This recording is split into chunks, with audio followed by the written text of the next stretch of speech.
Hola, muy buenos días y bienvenidos al proyecto IPG Patsala de Español. Yo me llamo María Teresa Miramón y soy profesora visitante de la Universidad Jawaharlal Nehru en New Delhi. En esta universidad imparto asignaturas de lengua, literatura e historia, como por ejemplo literatura española medieval o literatura española del siglo XX y contemporánea. De igual manera, imparto la asignatura de Historia de España contemporánea. También he impartido diferentes asignaturas de lengua española. En esta ocasión vamos a comenzar con el módulo 26 de este paper, que habla sobre el autor Hernando Domínguez Camargo, de Colombia. En este módulo nos vamos a adentrar en la vida de otro de los autores más representativos de la literatura barroca en la América hispanohablante. Se trata de Hernando Domínguez Camargo, un autor criollo colombiano que dejó testimonio importante de la literatura culterana del siglo XVII. Aunque actualmente todavía quedan muchos datos por conocer de este autor necesarios para comprender su obra de manera completa, a día de hoy sí que disponemos de algunos estudios que nos permiten, como mínimo, hacernos una idea global de la magnitud de sus aportaciones. A través del estudio de su vida y su obra, descubriremos cuáles fueron los aspectos destacables de su estilo, que a la vez lo hicieron pasar a la posteridad con el reconocimiento de los críticos que lo estudiaron. En esta sección indagaremos en su obra más relevante y analizaremos en ella los elementos que la convierten en una pieza clave dentro del estudio de la literatura barroca del siglo XIX. Se trata de uno de los ejemplares más representativos de la época, por sus elementos estilísticos asociados al culteranismo, pero también por su toque diferente, debido al contexto social e histórico del autor, que no era el de la península. Vamos a comenzar este módulo hablando sobre la biografía y el contexto de nuestro autor, Hernando Domínguez Camargo, que nació en Santa Fe de Bogotá de la Nueva Granada, lo que hoy en día se conoce como Colombia. Nació en 1606 y falleció en Tunja en 1659. Fue un escritor y sacerdote americano durante la época barroca. Su creación literaria se vio influida por Luis de Góngora. El poeta y jesuita era de origen español y su obra se enmarca dentro de la corriente culterana barroca, iniciada por Góngora en la península. La rama barroca del conceptismo es el culteranismo, también conocido como gongorismo, debido al personaje que le dio su máxima expresión en el barroco, Góngora. Se trata de una corriente que utilizaba la dificultad en el lenguaje literario como rasgo estético y característico de la época. Con ello, esta propuesta pretendía el refinamiento y la singularización cortesana. Las principales características del culteranismo, una palabra formada por culto y luterano, haciendo referencia a los autores y lectores de la poesía de la época, la ornamentación sensorial del verso, como aliteraciones, epítetos, etc., y la preferencia por una sintaxis laberíntica y dilatada. También la latinización de la sintaxis mediante un extremo hipérbaton y el uso de ciertas fórmulas, A si no B, etc., y estructuras del latín, el abuso de los cultismos y de palabras extraídas directamente del latín, el uso de la metáfora pura o el enaltecimiento de lo humilde y la degradación de lo noble, al mismo tiempo que la abundancia de perífrasis en forma de alusiones o elusiones de términos léxicos o referentes mitológicos y culturales, y una gran intertextualidad entre autores latinos, griegos y modernos. El autor vivió en la época de este gongorismo al que nos acabamos de referir, y lo puso en práctica. Su padre falleció cuando él tenía apenas 12 años de edad, e ingresó en la Compañía de Jesús en calidad de novicio en 1621. Estuvo también una temporada en el Ecuador, de donde viajó a Cartagena. Por motivos de conducta fue expulsado de la compañía en 1636. En calidad de sacerdote secular obtuvo el cargo de cura en Gancheta y más tarde en Tocancipá, Paipa, Tuperqué, sucesivamente, permaneciendo en este último de 1650 a 1657. En aquella fecha le fue otorgado el beneficio de la iglesia mayor de Tunja, ciudad en la que falleció en 1659. Según nos cuenta Balbuena en su artículo sobre las obras de Hernando Domínguez Camargo, en su testamento el autor dejó escrita su voluntad de lo siguiente: todos los libros que tengo, predicables y de estudio, y mis papeles, mando se den al colegio de la Compañía de Jesús de esta ciudad. Tanto en el hecho de su expulsión como en el de la decisión explicitada en su testamento, Domínguez Camargo ofrece un paralelismo con la figura de Sigüenza y Góngora.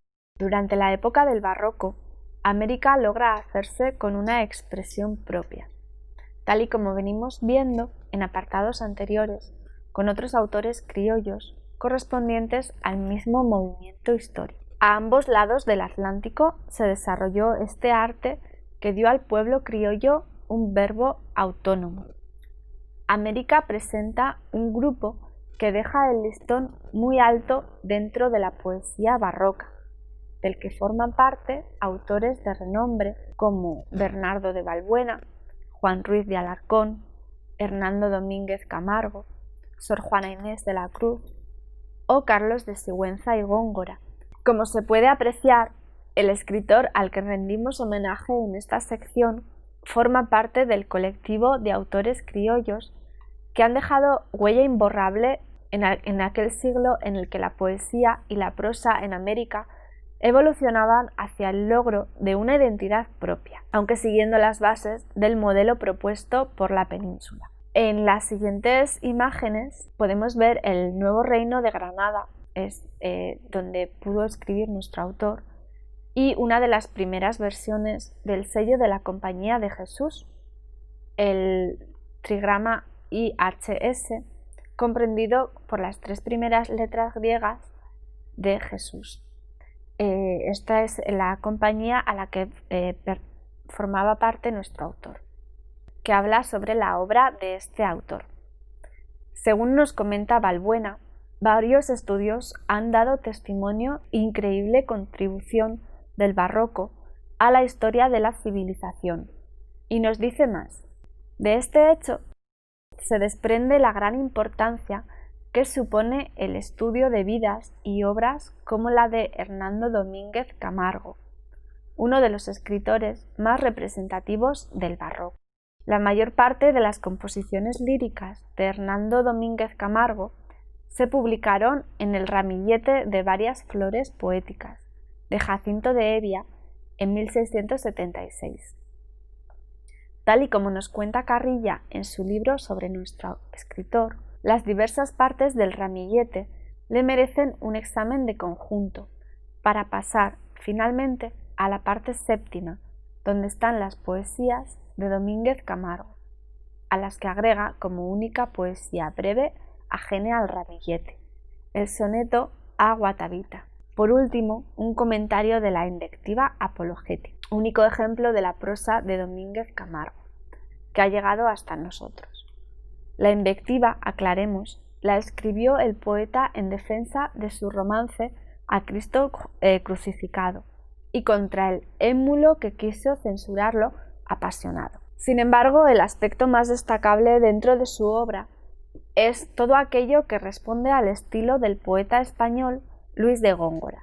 El ejemplo más claro de ello es la obra que fue publicada después de la muerte del autor, en 1666, en Madrid. Hablamos de su obra más extensa, abarcando 5 volúmenes, y que se titula San Ignacio de Loyola, fundador de la Compañía de Jesús, poema heroico.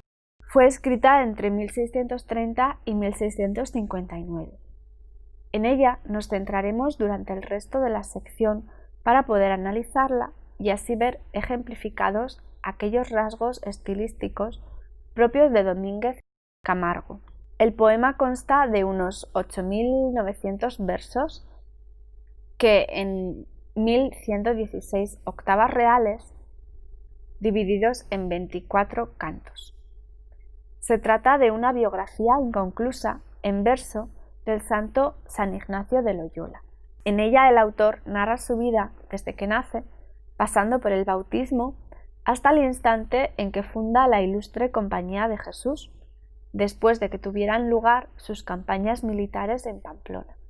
Tratándose de su obra más voluminosa, se sirvió para su elaboración de los versos de Góngora, hecho que ha sido estudiado rigurosamente por el crítico Emilio Carrilla. Siguiendo las lecciones del escritor cordobés, Domínguez destacó por su dominio de la técnica y su uso de la metáfora como elementos destacables de su estilo. Fue un escritor gongorino entusiasta que contaba con un gran ingenio y muy buenos recursos y habilidades como versificador. En la estrofa 38 del canto 1, en el libro 1, podemos ver un buen ejemplo de su estilística. Se trata de la descripción de un girasol. Alada mayos y plumada abriles, águila de las flores, bien que breve, por coronarse sol de los pensiles, muchas luces al sol clicie le debe, y en puntas dividida 1000 sutiles, ojosa imán de Febo así se muere, así se mueve, que a la selva que al sol le ignora rayos, agujas de marear golfos de mayo. Símbolos mitológicos que esconden el sentido del verso o lo adornan, como clicie o Febo, aliteraciones frecuentes, con la letra L, repeticiones, con la palabra sol, uso del acusativo griego, alada mayos o plumada abriles, cultismos como alada o el hipérbaton, y en puntas dividida 1000 sutiles. Asimismo, encontramos también metáforas originales en el siguiente ejemplo que vamos a leer. Dice así, en el libro 5. Hirviéndole en enjambres las estrellas en el labio. Según Webster, en su introducción al poema heroico, Domínguez Camargo escribió un género de poesía hermética, dirigida a un público muy limitado, a ese círculo restringido e iniciados que compartían con él la familiaridad dentro del mundo de imágenes poéticas, producto típico del arte renacentista y barroco. Siguiendo los cánones de los escritores del período barroco, Domínguez se expresa en consonancia con el estilo de su época. Lenguaje rebuscado, adornado con hipérboles ampulosas, eufemismos y paráfrasis para evitar elegantemente los lugares comunes y frecuentes alusiones a personajes y sucesos de la antigüedad. Estos recursos son, como ya hemos visto a través del fragmento del poema que proponíamos al inicio de este apartado, el hipérbaton, una figura retórica que consiste en la alteración del orden de la sintaxis que se considera la habitual y que aporta a la composición un tono latino y en consecuencia elevado. Este uso reiterado del hipérbaton por parte de Domínguez Camargo pone de manifiesto, por ejemplo, ya en el inicio de su poema, donde le habla a su musa y le dice: «Si al de tu lira néctar armonioso dulces metros le debe». Cuando cambiamos el orden del hipérbaton de esta expresión al orden que se consideraría lógico, la estructura sintáctica se convierte en un fragmento casi incomprensible. Dice así: «Si debo dulces metros al néctar armonioso de tu lira». Sin embargo, el sentido de esta parte sigue siendo poco claro, ya que el néctar no suele relacionarse habitualmente con las liras. Y en este caso, la conclusión hacia la que nos conduce la combinación propuesta por las palabras metros, armonioso y lira es que el significado final de ese algo es música. Solamente a través de esta interpretación se nos desvela el sentido real de la frase. Si debo dulces metros a la música de tu lira. Otra de las dificultades que encontramos a la hora de comprender el sistema estilístico de Domínguez Camargo se desprende del hecho de que en casi todas las estrofas de la obra se sirve directa e indiscriminadamente del vocabulario de Góngora. Sin embargo, no se puede interpretar esto como imitación o plagio. Tampoco deberíamos asumir a Góngora como su maestro, sino más bien como su competidor. Domínguez, el poeta para poetas, tal y como lo clasifica Webster en su publicación, esperaba, según las palabras de la misma autora, a hallar a su poeta lector para que reconociera las imágenes españolas, precisamente porque una parte del goce estético que les estaba brindando a los poetas de su público debía consistir en el virtuosismo y comprensión de sus variaciones sobre temas de Góngora. Es como si Domínguez estuviese jugando una especie de partida de billar con el lenguaje en la que dejara a su rival hispánico lanzar primero los tiros. Al leer su obra, enseguida se descubre que Domínguez hacía uso del lenguaje de Góngora de dos maneras diferentes. O bien concentraba varias imágenes en una sola, o bien partía un grupo y efectuaba diferentes combinaciones con sus fragmentos. Tal y como argumenta Webster, de esta manera, o sintetizando o fraccionando y redistribuyendo los elementos de las imágenes gongorinas, Domínguez convierte la poesía del cordobés en la suya propia. Se puede afirmar que Hernando Domínguez Camargo fue uno más de los autores referentes para la poesía barroca del siglo XVII en Hispanoamérica. Es un hombre de América, un sujeto colonial en busca de su identidad, y no un individuo proveniente de la península, como lo fueron Garcilaso, Góngora o Quevedo. Se reflejan en su obra muchas de las características asociadas al barroco, encontrándose entre ellas el inconformismo, la preeminencia de lo intelectual, el predominio de lo apariencial, el afán de medro, es decir, la búsqueda de un progreso económico y social por parte de los criollos dentro de la América colonial. Tal y como afirma Sabat en su artículo, Domínguez Camargo junta fuertes tensiones, sincretismo en la superposición de formas americanas a las europeas y ambigüedad en el envío de signos dobles y equívocos, paradójicos y compatibles. Para finalizar, deseamos concluir este apartado haciendo referencia a las palabras de Emilio Carrilla, que en su libro dedicado a nuestro protagonista escribe un fragmento destacando que a día de hoy se sigue recopilando información para tratar de reconstruir la vida de Camargo y que sus obras todavía están, en parte, sin explorar.